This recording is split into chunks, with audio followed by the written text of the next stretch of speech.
Let's talk Tanya for the 25th of Tishrei of your leap year. Today we start chapter 25, a new letter, a rather lengthy letter. And what's unique about this letter is that all the other letters in Igeres HaKodesh, the Alter Rebbe is addressing them to his Chasidim, to his followers, either to communities, to all the Chasidim together, sometimes maybe even to individuals. This letter is not addressed to the followers of the Alter Rebbe. In fact, it isn't even addressed to people who are neutral towards the Alter Rebbe. It was addressed directly to the Misnagdim, those who were the opponents and very strongly opposed the teachings of Chasidus. What is the background of this letter? So in 1794, there was a new book that was published and it was called Savas HaRivash, which literally translates as the last will and testament of the Baal Shem Tov. The Rivash is an acronym for Rebbe Yisrael Baal Shem, although it wasn't really his last will and testament, but that's what it was called. It was a compilation of someone compiled various teachings of the Baal Shem Tov and put them together and published them. The Baal Shem Tov himself didn't write his works, but these were transcribed by others. This book became very controversial with the Misnagdim, the opponents of Chassidus, coming out very strongly and saying that it contained thoughts and ideas that were heretical. And in fact, 2 years later in 1796, in the city of Vilna, which was the stronghold and bastion of those who opposed Chasidus, this book was publicly burned before Pesach together with the chametz. And there was one passage specifically in this book that the Misnagdim found particularly offensive.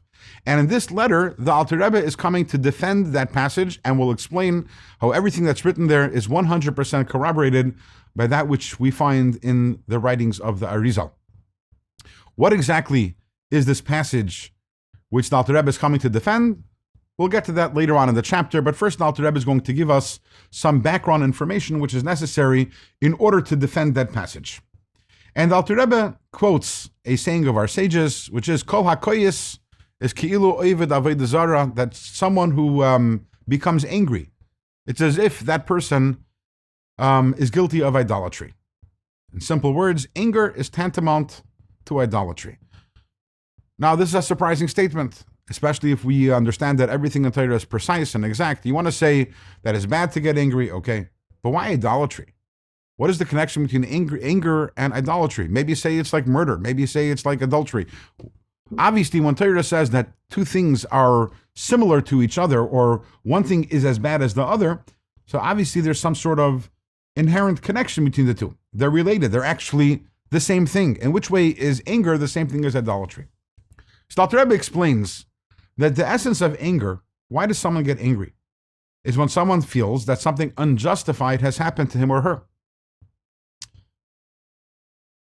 Now, if Hashem controls everything and manages and runs everything, then how can we say that something unjustifiable has happened to me? After all, Hashem runs the world and everything is from Hashem. So if idolatry is about saying there is something other than Hashem which is in control, anytime that a person gets angry, essentially it's the same message, it's the same idea. Why am I getting angry? Because obviously Hashem is not in control. There's another person or another circumstance was in control in this specific area, which, by the way, that's your idol. Whoever did something to anger you becomes your idol because you're saying that person or that thing has the control and not God. So essentially, it's the same thing, anger and idolatry. Both of them is saying Hashem is not fully in control. Now you're going to say, but 1 second, another person has free choice. I could be angry at that person for hurting me or for offending me. That's not from Hashem. That was because of that person's free choice. Here the Alter Rebbe introduces a very powerful, a very important, and very big idea, which I know many struggle with. But the Alter Rebbe has no problem saying this, and that is, you have to understand that if you get hurt, it doesn't make a difference who hurt you. And that person had free choice, and therefore that person is held liable for their behavior, their egregious behavior, and that person will be punished for that behavior. However, only Hashem controls the world and only Hashem controls the outcomes, which means that if you were hurt, it was predetermined and predestined that you should be hurt. If on Rosh Hashanah and Yom Kippur of that year, it hadn't been determined that you would be hurt, no one would be able to hurt you. Now, that person has free choice. If that person hadn't hurt you, someone else could have hurt you. But at the end of the day, anytime that I get hurt, I have to know this is from Hashem. If it's from Hashem, I can't get angry. And if I get angry, that's idolatry because I'm saying that Hashem is not in complete control over here. So it's predetermined. Everything that happens to me is predetermined, predestined by Hashem. And it's not only that. The Alter Rebbe says it's more than predetermined. As we learned in Shar Yichud V'Amunah, at every single moment, Hashem is recreating the world and recreating all the circumstances in the world.